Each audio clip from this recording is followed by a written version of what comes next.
Geopolitics with Shukuru were the future.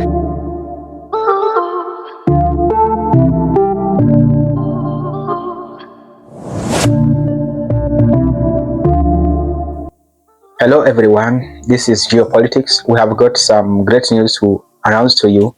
Hamas has agreed to release all Israeli hostages, the alive and the dead hostages.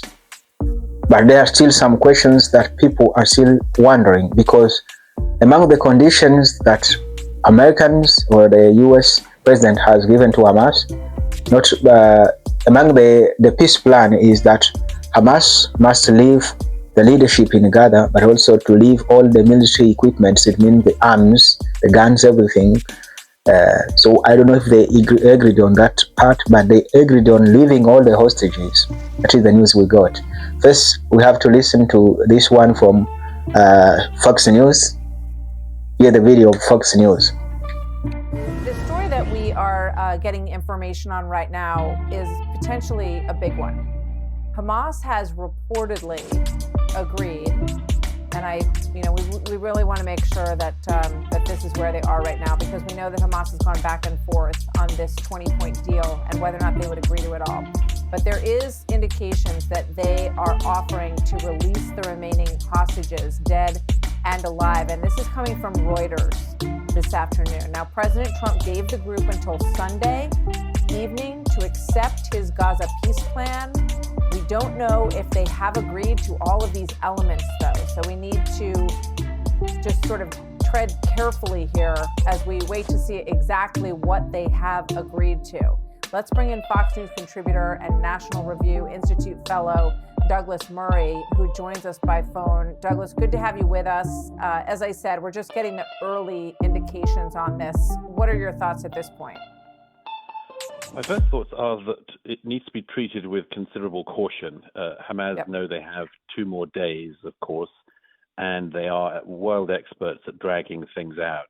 It seems from what the reports that have come through so far, they've said that they're willing to negotiate about these matters, but it is certainly a cause for optimism that the release of all of the remaining hostages is first and foremost among the things mentioned. There are 2 main issues that the Israeli government has said they wanted from the start of this war. They wanted the return of all hostages and for Hamas to cease running the Gaza. If Hamas are indeed open to both of those things, there will be lots of negotiations still to come, but this could well mean the end of the war. All right. Douglas, I just want to bring you into what we're learning now, and that is exactly what I mentioned and exactly what Douglas is mentioning, which is that Hamas is trying to negotiate this deal, right? They have until Sunday night. The latest that we're seeing is that they have agreed to some parts of it, but not other parts of this agreement. And let's put back up on the screen the 20 points to this agreement, because obviously there are issues that they're going to have with some of this. And, Douglas, this outline of this plan calls for them to basically give up all their weapons and leave leadership in Gaza. Do you think that they will agree to that? I think in some ways that will be the hardest bit to get them over the line on. But there are reassurances in the Trump peace plan that there could be, for instance, an amnesty for Hamas terrorists who put down their arms and wish to leave. Obviously, there'll be a lot of issues within that, issues of trust from Hamas's side about that. But the peace plan is a very comprehensive plan that all sides, apart from Hamas, have accepted. And I think that they must, at the moment, be feeling the pressure, not least of their Arab allies, who have already signed on to this plan, saying to them, you are the only thing now keeping the war going. Hamas is the only entity that is keeping the war going. If everybody else in the region, including Israel, has agreed to these plans, why are Hamas still refusing to do so? And the pressure on them in the region, and indeed from their backers, I think at this moment will be considerable. But it's certainly a cause for some optimism that they seem to realize that this time the deadline of Sunday is a real deadline. Well, they have seen how President Trump deals with these real deadlines in the past, certainly in Iran. After giving them 60 to 90 days to end their nuclear weapons program, that opportunity was not taken, and we saw what happened with the B-2 bombers in Iran. And I think Hamas has gotten the message, but whether or not, this, as we have all said, caution is the word to keep in mind here.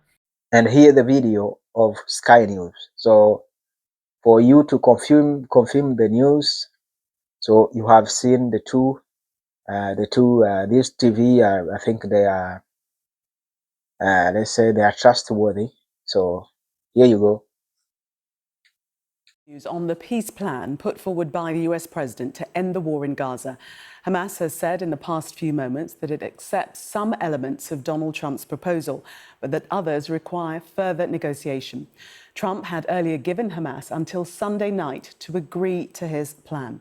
Joining me now is our Middle East correspondent, Adam Parsons. Adam, have you been able to look through the detail of this statement? What exactly is Hamas agreeing to? Yeah, I think first of all, thing to say, it's a significant moment, this in the negotiations around a peace deal. The statement from Hamas came out in the past few moments. It is neither an acceptance nor a rejection of the peace plan put forward by Donald Trump, that 20-point plan, but I think there is enough meat on this to certainly start a debate, and certainly there will be Arab states who are going to welcome this. Right, let's have a look. First of all, most fundamentally, for I think the first time, Hamas is raising the spectre of returning all of the hostages. Now, there are believed to be 48 hostages in the Gaza Strip.